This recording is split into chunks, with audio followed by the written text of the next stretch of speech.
Natalie Susa, and I'm an Arthrex athlete. My knee's so important in pitching because of my pitching style of coming down over and over repetitively on that left knee. After committing to play D1 softball, I had injured my left knee. My knee went one way and my body went the other. I got the results that it was a complete ACL tear.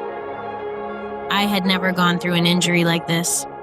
I heard from different surgeons and teammates that going with the patellar tendon can cause anterior knee pain after recovery. That's when I decided I wanted to go with the quad ACL reconstruction. I started working on my mobility, weight training, lifting heavy weights again.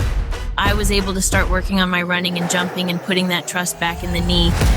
8 months out, I was able to start pitching and increasing my pitch count. 12 months later, I was completely cleared to play in-game with no restrictions.